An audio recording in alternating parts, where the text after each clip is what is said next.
तो गाइस कैसे हैं आप सब लोग। राइज ऑफ द हिमली लॉर्ड की एपिसोड 85 के साथ हाजिर हूं। तो लास्ट एपिसोड के एंड पे हमने देखा था कि चीफ और मास्टर शिम दोनों जहाँ पर जोखा से कहता है कि बेटा ऐसा मत करना, अगर तुमने इन लोगों को मार दिया तो फिर बहुत बड़ी मुश्किल हो जाएगी, क्योंकि ये सारी की सारी बड़ी फैमिलीज के यंग मास्टर और यंग मिसीज हैं, और जहाँ पर 5 बड़ी फैमिलीज अगर हमारे पीछे पड़ जाएंगी तो फिर हमें भी काफी ज्यादा दिक्कत हो जाएगी। और वो चिल्ला चिल्ला कर उसे कह रहे होते हैं कि ऐसा मत करना, इन्हें मत मारना। जबकि माँ जोखा जो होता है वो सोच रहा था कि अब मैं जहाँ पर क्या करूँ, मैं जहाँ पर वैसे बाकी सभी को तो बिल्कुल भी नहीं मारना चाहता, लेकिन इस लड़की को मुझे यहाँ पर सजा देनी है, इस लड़की को मुझे सबक सिखाना है, क्योंकि इन लोगों ने बचपन में मेरे साथ जो कुछ भी किया उसके बाद मैं इन लोगों को इतनी आसानी से कैसे छोड़ सकता हूं। तो इसी के साथ ही मैं जोखा कहता है कि मुझे लगता है कि अब यहाँ पर मैं इस लड़की को तो सबक सिखा ही सकता हूं और मैं यहाँ पर रुकने वाला बिल्कुल भी नहीं हूं। और इसी के साथ ही मैं जोखा जो होता है उसे कहता है कि अब मैं तुम्हें दिखाता हूँ कि अल्टीमेट ड्रैगन असेंशन क्या होती है। तुम्हारी सियोल जो कहती है कि क्या मतलब है, क्या तुम यहाँ पर तुम क्या कह रहे हो कि तुम कौन सी टेक्निक को यूज करने वाले हो। तुम्हारा जोखा उसे कहता है कि मैं तुम्हें यहाँ पर 9 हीवंस आर्ट दिखाने वाला, वही 9 हीवंस आर्ट जिसके ऊपर तुम्हें कुछ ज्यादा भरोसा। और साथ ही हमारा जोखा जो होता है वहां पर अपनी सेकंड फॉर्म को रिलीज करता है,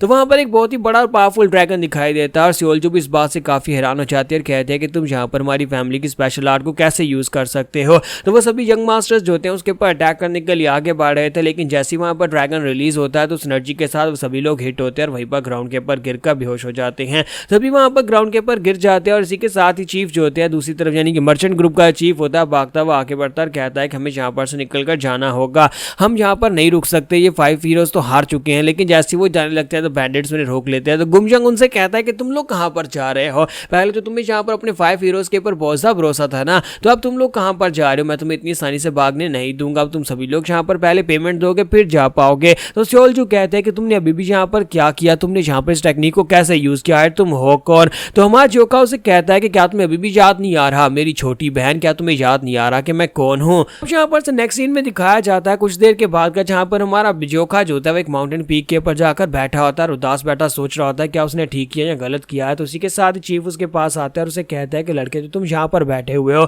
मुझे लगा ही था कि तुम यहीं पर बैठे होगे। आज यहाँ पर तुम्हारी तलवारबाजी की टेक्निक्स देखने के बाद और उस लड़की के साथ जो तुमने किया वो सब कुछ देखने के बाद मुझे थोड़ा बहुत महसूस हो रहा था कि जहाँ पर तुम उससे पर्सनली अपना को बदला ले रहे हो, लेकिन मुझे अब फाइनली पता चल चुका है, सोबियोक ने हमें बताया कि तुम वारियोंग मैनर से हो और तुम्हारी फैमिली जो वारियोंग मैनर ही है, इसी वजह से तुम्हारी तलवारबाजी की टेक्निक्स और तुम इतने ज्यादा बेहतर हो, तुम्हारी मार्शल आर्ट्स इतनी ज्यादा बेहतर हैं। सोबियोक ने हमें सब कुछ बता दिया है। तुम्हारा जोखा कहता है कि मेरा नाम जोखा है, जियोन जोखा, मेरे फादर ने मुझे ये नाम दिया था। जोखा का मतलब होता है क्रिम्सन सन, लेकिन यहाँ पर कभी भी मैं इस नाम को यूज नहीं कर पाया और अपने फादर को अपनी जिंदगी में नहीं देख पाया, क्योंकि मेरे फादर जो थे वो अपने कमरे के अंदर इतने सालों तक बैठे रहे अपने आप को सर्कुलेशन में, लेकिन जब वो बाहर निकले तो उसके बाद वो मर गए, यानी कि मैं उन्हें फिर भी नहीं देख पाया। और मेरे लिए ये बहुत ही बड़ी अफसोस की बात थी कि मैं अपने फादर से मिल नहीं पाया, लेकिन मेरे फादर शायद मुझसे नफरत करते थे, मुझे पसंद भी नहीं करते थे। और उसके बाद उनकी जो सेकंड वाइफ थी, तो मेरे डैड की सेकंड वाइफ जो कि मेरी स्टेप माँ थी, और मेरे स्टेप ब्रदर्स जो थे वो सारे के सारे बहुत ज्यादा कमीने थे, मुझे बहुत ही बुरी तरह से टॉर्चर करते थे। ये जो सुरख बालू वाली जो लड़की है, इस लड़की ने मुझे यहाँ पर बचपन में बहुत ज्यादा तंग किया है, ये मेरी स्टेप सिस्टर थी।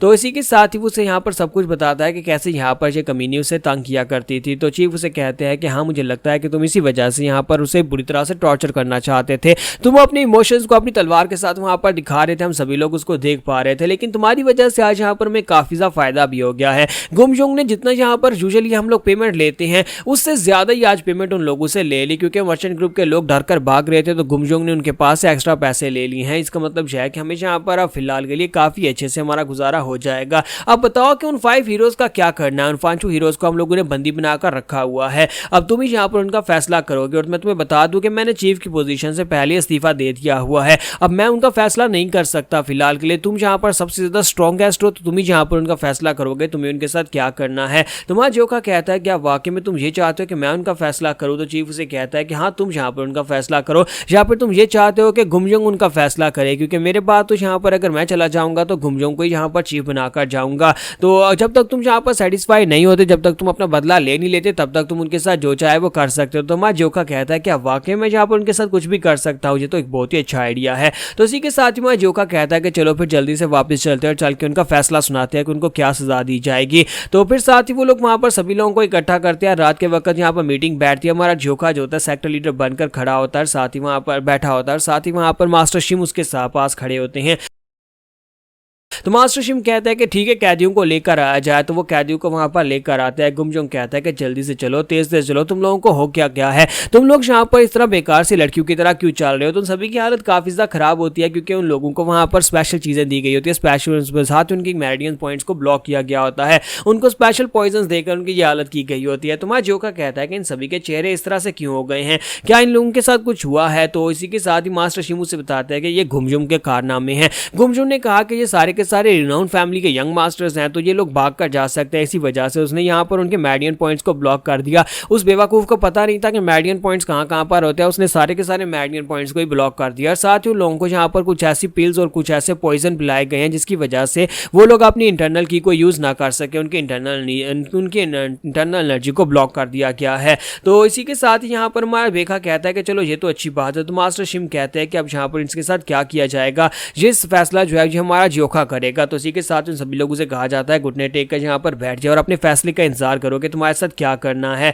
जबकि हमारी ली सोमिन उसे कहती है कि क्या तुम्हारा दिमाग ठीक है, पहले तुमने यहाँ पर हमारे पर अटैक करके हमें बुरी तरह से टॉर्चर किया और उसके बाद अब हम लोगों को यहाँ पर बंदी बनाकर रखा हुआ है। अगर मेरी फैमिली को पता चल गया तो वो तुम्हारे साथ क्या कर सकते हैं, क्या तुम्हें इस बात का जरा सा भी आइडिया है, क्योंकि हमें यहाँ पर से जल्दी से घर नहीं भेजा तो उन लोगों को पता चल जाएगा। तो इसी के साथ ही वो उसे कहता है कि सोमिन शांत हो जाओ। जबकि हमारा जोखा जो होता है उनसे कहता है कि तुम लोग ऐसे कैसे जा सकते हो, मर्चेंट ग्रुप के लोग भी यहाँ पर से पेमेंट देकर गए हैं, तो फिर तुम लोग खाली हाथ कैसे जा सकते हो, तुम्हें भी यहाँ पर पे करना होगा। तो मास्टर शिम कहते हैं कि हाँ, तुम लोगों ने यहाँ पर हमारे 5 पीक माउंटेन के ऊपर आकर अटैक किया, हमारी टेरिटरी में घुसने के बाद, हमारे पर अटैक करने के बाद तुम लोग इतनी आसानी से कैसे जा सकते हो, तुम्हें जिंदा छोड़ दिया जाएगा लेकिन तुम्हें यहाँ पर हमें पेमेंट देनी होगी। तो इसी के साथ ही वो लोग उसे कहते हैं कि बताओ कि तुम्हें क्या चाहिए, लेकिन हमारे पास तो फिलहाल कुछ भी नहीं है, हम लोग अपनी फैमिली से भाग कर आए हैं, वहां पर एक एक लेटर छोड़कर बस कुछ पैसे अपने साथ लेकर आए थे, हमारे पास ज्यादा कुछ भी नहीं होगा, हम इस सफर के ऊपर पैसे लेकर बिल्कुल भी नहीं निकले थे, बताओ कि तुम्हें यहाँ पर क्या चाहिए और तुम हमारी फैमिली से मांगना चाहते हो तो हमारी फैमिलीज भी तुम्हें नहीं देंगी।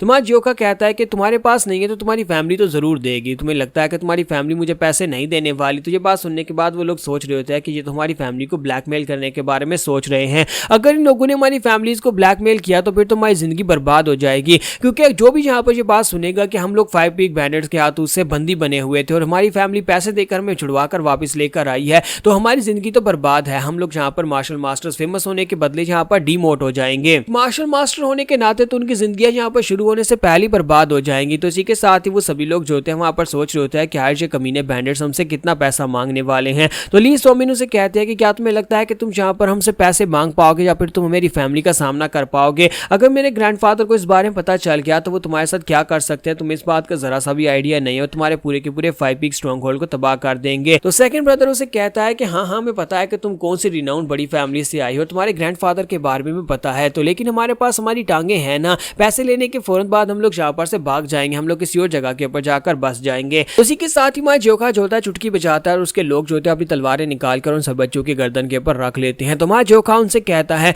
कि अगर तुम लोग यहाँ पर अपनी फैमिलीज में से किसी को बुलाते हो हमें मारने के लिए तो फिर तुम सभी के कटे हुए सारी यहाँ पर इस जगह के ऊपर मिलेंगे। तो यहाँ पर हमारी एपिसोड 85 का एंड होगा। नेक्स्ट एपिसोड में देखेंगे कि माँ जोखा इन सभी लोगों से कितने कितने पैसे ब्लैकमेलिंग में मांगने वाला है।